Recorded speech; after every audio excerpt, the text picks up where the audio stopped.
In our first story, Speaker of Parliament Professor Aaron Michael Quay has directed the Finance Minister Ken Ofori-Atta to, with immediate effect, submit to the House budget estimates for consideration. This follows heated exchanges between the MPs over the delay in submitting the estimates for the 2020 financial year.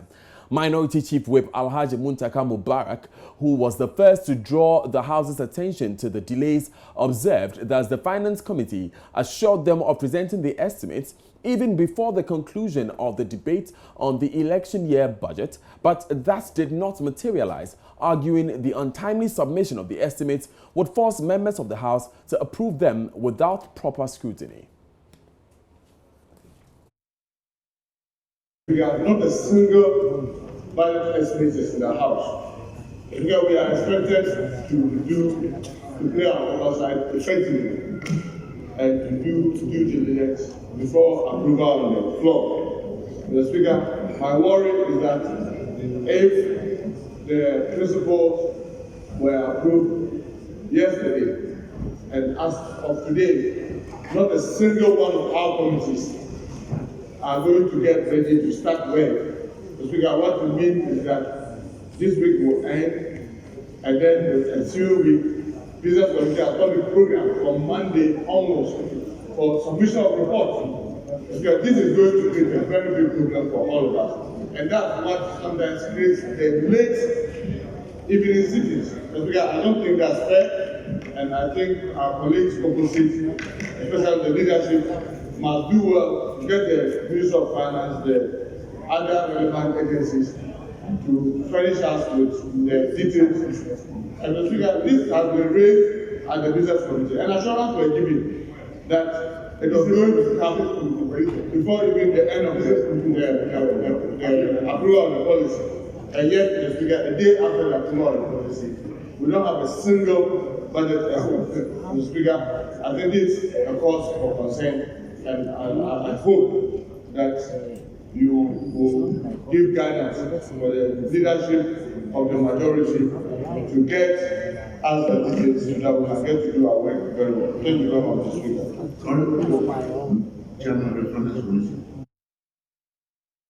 Let's go to the phone lines now and speak with Kwesi Parker Wilson, who is parliamentary correspondent. Parker, tell us about the debates that ensued on the House. On the floor of the House after Mr. Muntaka Mubarak made that statement. I met your man.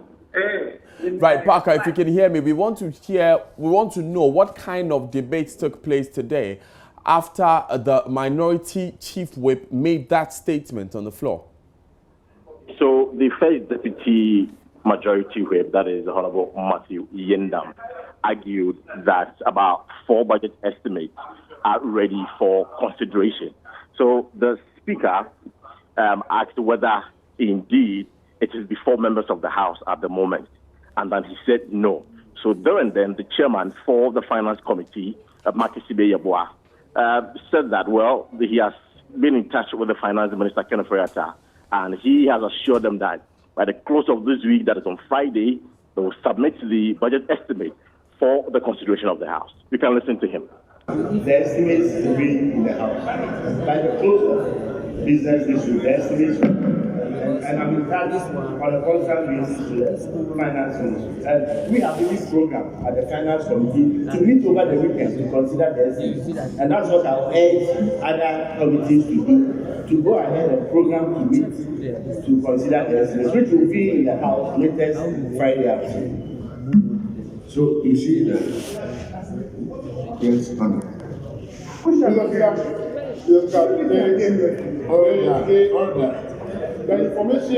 information being provided by the chairman of the Finance Committee is rather worsening the issue that is being raised by the minority interest. Mr. Speaker, the program that we drew, which was presented in this chamber, was that the first report should start coming on coming Monday.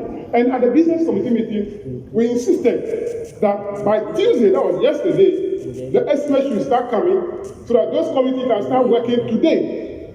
And by Monday, the report will be ready. Now, Parker, tell us what else ensued on the floor of Parliament today. Okay, So the minority leader, Haruna Dusu, made a statement on the floor regarding the SDP and its thoughts. Hello, Parker.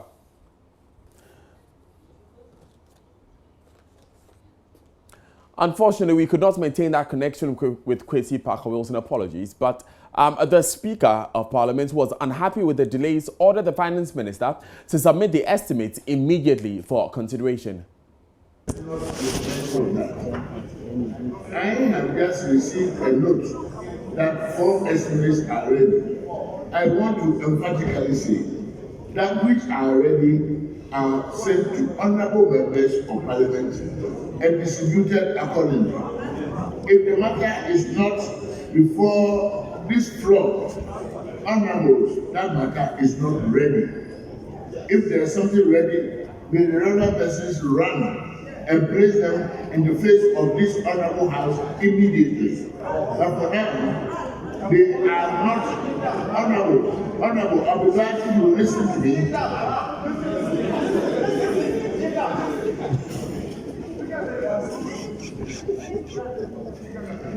Honourable, wait, majority.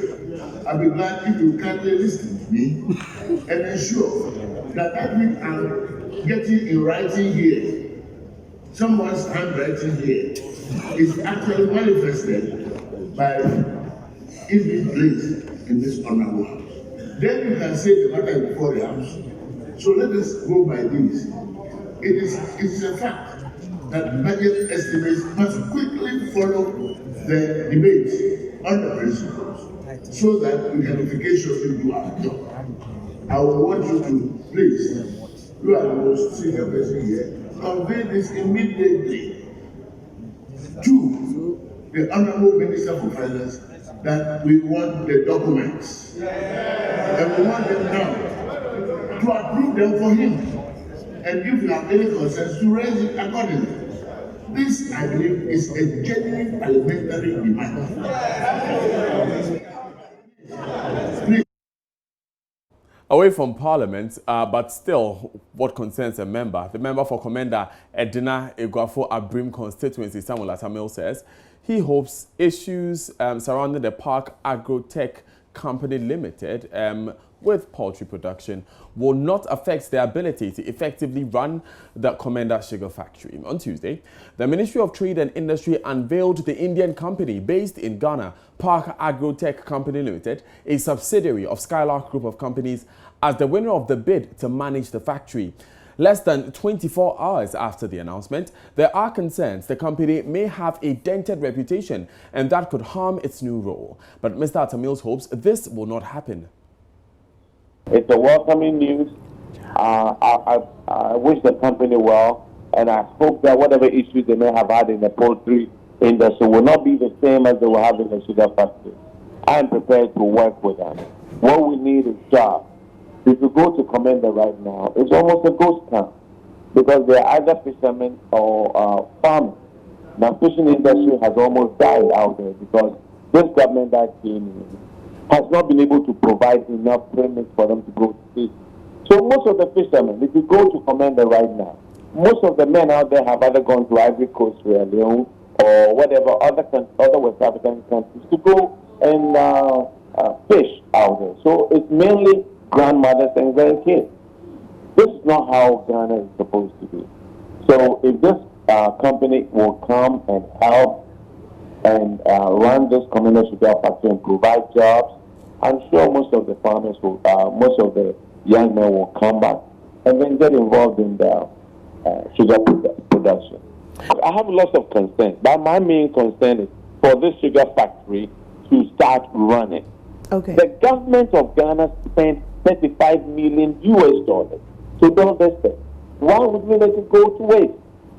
So if this, I have so many concerns, but that's not the most important one. Is to get this factory going, and then we'll go back and then look at the other concerns, the valuation of the factory, why we allowed it to lie vacant like this for this many years. But that will be something that will be at the background. But if the company is ready to run it, we are ready to help it. Away from that story, and chairman of software development company SoftDrive, Herman Chinwe-Hesse, has described a recent raid by national security on his company's premises as needless. He argues the matter could have been settled with a telephone call. Mr. Hesse's team says a team of officials from National Security and Ghana Water Company Limited raided their offices on Saturday to seize their phones in search of backup data for the e-billing software which his company built with Ghana Water. Speaking on the Super Morning Show on Joy FM, Mr. Hesse said the reason is untenable because the data retrieval does not require a raid. They keep putting in the press like we are hungry and we need their contract. We are partners. We do work, they do work. They do their water, we do our IT. If they don't want to work with us, it is their right not to want to work with us. It is their right. I want to repeat this. It's their right. We are not fighting. This is not about contract. We don't want our intellectual property stolen. If that happens, we will fight to the death. We didn't go to school and work 20 years to invent something in hard Africa for some fool to steal it. That's not going to happen. That one we'll fight. We'll fight all the way. So I wanted to clear a few things. Firstly, our guy's phone that I said had been scrambled. A guy who they took in, they haven't returned the phone. Okay. But we found a remote way to access it and read what was on it. And we realized what they had done to it remotely at National Security. I'd like to also make a simple point. What in this raid that they came and did, couldn't they have just called, hello, yeah, we would like our data. 2-minute explanation, oh, okay. Why did it require wasting state resources, bringing handcuffs and guns and so on? I mean, it's not even logical. Then I'd like to say this, that, you know, as I said, the best way forward, Ghana government has invested. We have invested. We think we've created a very good product, and the public is there, and they're using it, and they're happy, as far as we can see. We have also picked up leads for other African countries, Lagos Water and so on, who want to buy the system. It is a great source of revenue. This shit could make us $100 million a year.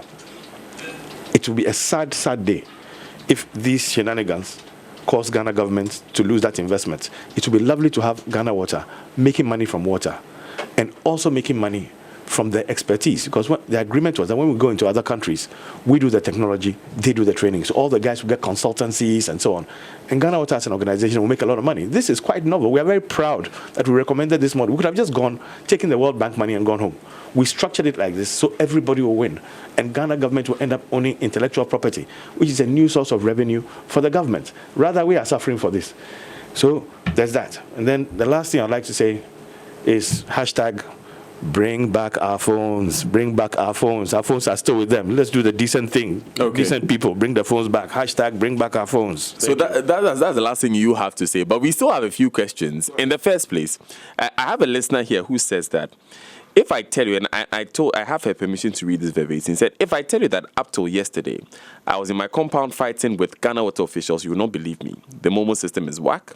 I made payments of over 600 Ghana cedis in debt. That was not my own, that they have refused to affect on my account. This is so the tip of my eyes, the iceberg with my issues with them. So tell him that the 1% are listening. I'm happy the 1% are listening. I don't deny the existence of the 1%.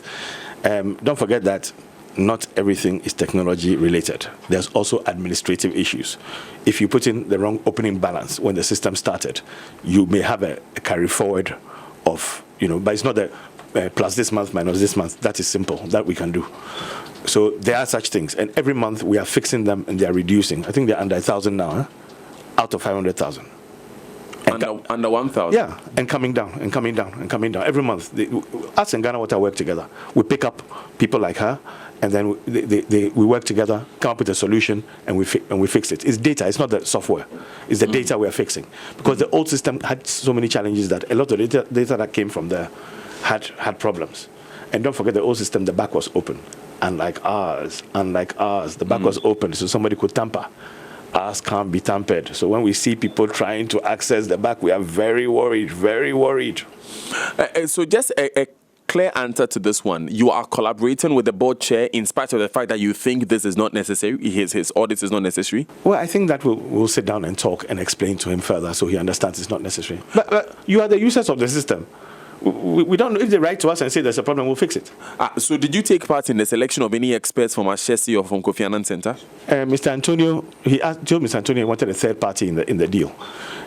But he said this may be the best way to do it. We are not trying to fight anybody. We're trying to be positive, and we might still go ahead and do what Afenyo says, just to give everybody a chance and have consensus at the table. We are not here to fight. We don't hate national security. We don't hate Ghana Water.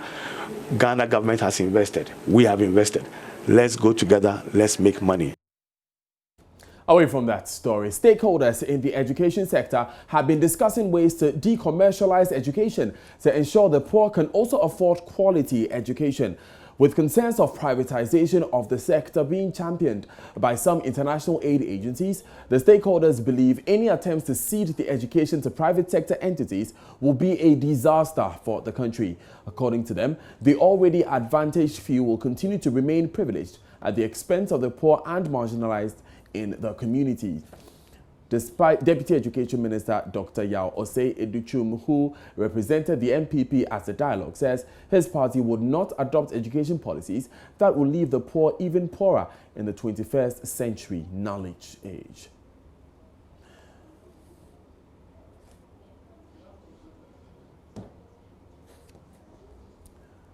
Now, JoyNews' Komla Adum, who is monitoring the conference, joins us with details. Komla, who else is at the conference and what more arguments have been advanced? Daniel, so as you mentioned, I'm still here. The representative from the PNC, Mr. Bernard Mona, he is here.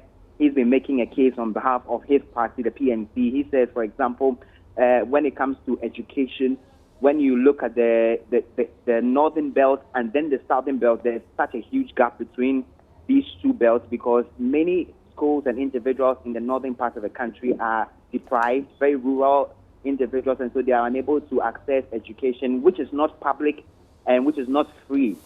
So some private entities take advantage of this system, establish private schools, which is no fault of theirs, which is allowed and permissible by law, and then they take monies from people who can afford and then sort of train them. He says this is leaving people who are unable to afford to work at home while their other colleagues who are able to afford it continue to rise and become better off in their advantaged position. So he says an attempt to commodify education should not be anything we should be considering at this point. Then we also had a representative from the NDC. He is the ranking member on the Education Committee, Peter Nochu. He also made a case on behalf of his party. He says the NDC has never even conceptualized any such idea of commercializing public education, for example. So he says what the party has been championing in the past and still maintains should be the status quo is some kind of collaboration between government, which is the public sector, and the faith-based organizations, which are the churches, the mission churches, so they can run education and these schools, which they used to do in the past to get positive outcomes, instead of a situation where any private sector player, any private individual at all rises up, sets up an entity, gets individuals to attend, gets money from them, and makes money. So for the NDC, they say they do not subscribe to any such attempts to commodify education, but a partnership which will involve the faith-based organizations will be the way to go. Thank you very much, Komla, for that update.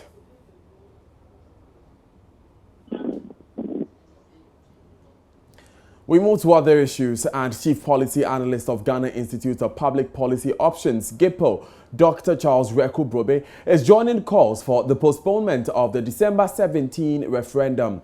Dr. Reku Brobe spoke earlier on the AM show. But I would have thought that the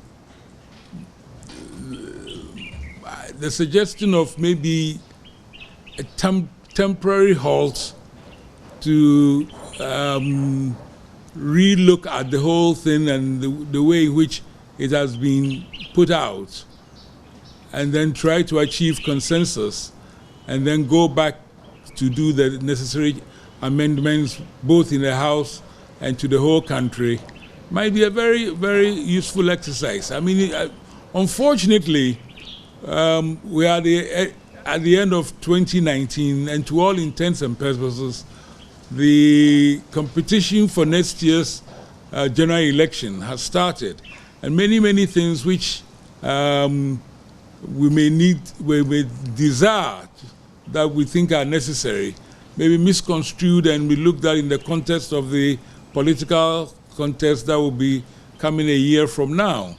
I would have wished that such an exercise had taken place the year after a general election, when everybody's eyes was not fixed on the next pugilistic contest as to who wins power. But my suggestion would be, let's take a breather, sleep over it, enjoy our Christmas chickens, come back, convene a national conference, and then the results of that can be put into the necessary legislation and the necessary amendments made and changes achieved. Meanwhile, Executive Director for the Institute for Democratic Governance, Dr. Emmanuel Akwete, is urging the two parties to come to a middle ground and build consensus on the subject. There are different groups here involved, and it might appear that sometimes we are told, oh, the no campaign is winning. I do not think it is the case necessarily. I think that there's a vocal minority which has tools of communication, whether social media or are able to use media houses and so on, putting a view across, which views can be debated at length. But what separates them from what I call the silent majority is that they have been very categorical. They do not want 55.3 touched at all, preserve it as it is. They are showing anti-political party or partisan politics attitude. We don't want the parties, but they are also not saying dissolve the parties. And then they are telling us that once you open MMDCs to elections, individuals can campaign. But they are not telling us about how to reform the system. You don't find reform on the agenda. You get a sense that they are positioning themselves to participate in the system that exists, and with a lot of assumptions that can be questioned or can be interrogated. We haven't had that. But the silent majority is saying that, hey, we are now hearing about referendum. We were told it's for MMDC elections. Now they say no MMDC, and parties are coming in, and we are scared, and so on. The idea of reform, which is what Mr. Rekubrobe was putting across, hasn't gotten through to many people.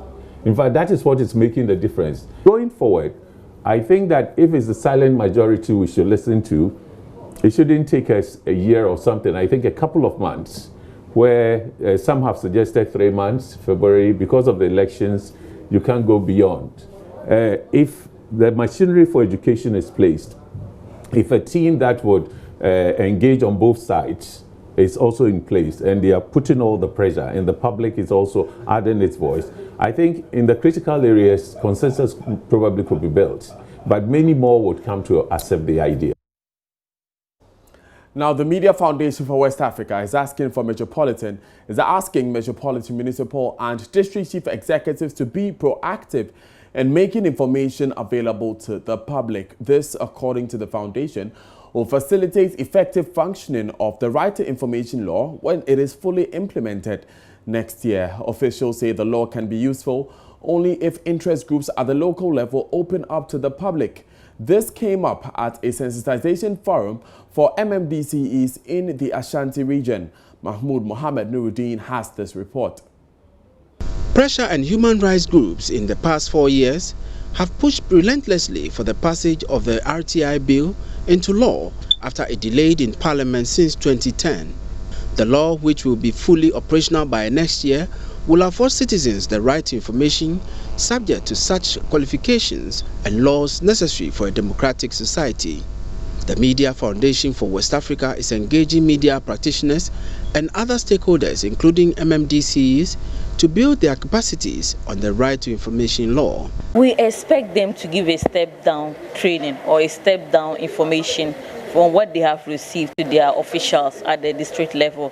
We expect them to realize that this law is very important for them even as officials, because then when you give out information, there's no reason to be suspicious. Head of Africa Office of the Commonwealth Human Rights Initiative, Mina Mensah, gave some recommendations to MMDCs. I have told them about proactive disclosure and the fact that if you proactively disclose a lot of information, then invariably people will not even come to you to ask request for the information. But you also need to know the kind of target and the people that you have and how to engage them. Because you see, if you go to a rural community where internet is not available or where people cannot read, you need to find a channel that will speak to the people. For example, if the information is available online and the people cannot have access to it, they still come to you because that is not the channel that they are used to. So I even gave an example of something that happens in India. They call it the writing on the wall, where at the assembly level, they have pasted writings of the kinds of things, some information, so that people can go, and even those who cannot read, when they get there, people go with their children who can read, so that they read and explain to them. That is a way of communicating with the public, so that they will not come to you to harass you. And then one of the things that I also recommended was that when you go to the assemblies, a lot of the personnel are saying, we don't have clearance from the MC, we don't have clearance from the MC. So I encourage them to educate their subordinates so that they will be open to giving out information. Now, Amnesty International Ghana is raising concerns as the year draws to a close that the country is doing no better in terms of police brutality. The group says 2019 has not seen cordial relations between the Ghana Police Service and civilians. There was mounting pressure on government earlier this year following alleged unprovoked assaults on a civilian mother at Midland Savings and Loans, alleged mistreatment of some journalists in the country, and many isolated cases of brutality. Coordinator for campaign and fundraising for Amnesty International Ghana, Samuel Agboche, hopes the new Inspector General of Police, IGP James Opombuenu, oversees a change in the system by next year. We are not doing better, and 2019 hasn't been a good year in terms of the relationship between the civilians and the police. The recent GJ award, I think you put up a statistics that shows that about 80% of all the abuses and the brutalities on journalists came from the police. We haven't ended the year. We are hoping that they will not add up to the statistics. But if 80% of the abuses is coming from the police, that is not good enough. We are hoping that the new IGP will step up his campaign and crack down on recalcitrant police officers who go outside the law. You see, outside the law to mete out their own form of punishment to suspect. And the Constitution is quite clear that you are innocent. Every suspect is innocent until a court of law proves that that person is guilty. And we think that the police should respect that law. Now, the KMA Love and Inshira FM Sanitation Enforcement Team took its house-to-house inspection to part of Ahojo, where some driver unions were made to clear littered environment. Meanwhile, hospitality entity in the area, King's Hotel, faces prosecution after defying an earlier notice to clear its premises of nuisance. Love FM's Erastus Asari Donko has more. At Atinga Junction, the task force discovered heavily littered space used as a lorry terminal. After a brief anti-littering education, the drivers were ordered to sweep the entire area.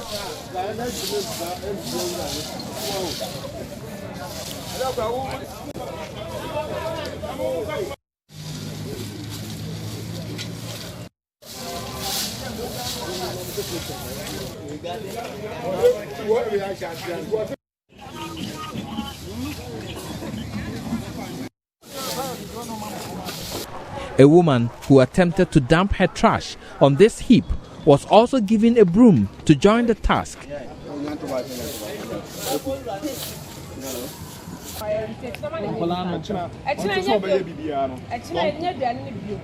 Some chop bar operators were also taken to task for selling without a health certificate and selling close to a littered environment.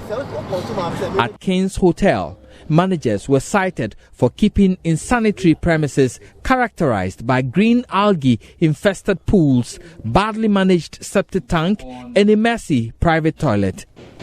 But they were using it as like so we stopped them from using it, that they shouldn't come and use it again. But why don't you clean it then, if they are not using it? Because the way it is, it needs some special cleaning. You cannot just... No, but cleaning is cleaning. But the way they've done it, even we reported to their boss who brought them, that company that brought them to us.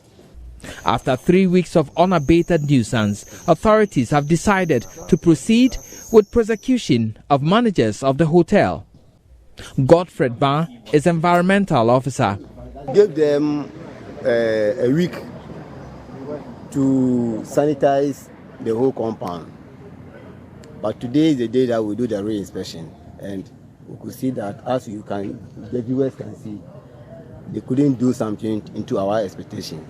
Due to that, we are going back to prepare a court summons issued to them to appear before the court to explain why they fail to do their health responsibilities. Behind some rented apartments, the enforcement team found residents dump refuse on a vacant plot of land. They were served notices to clear the refuse and halt dumping there.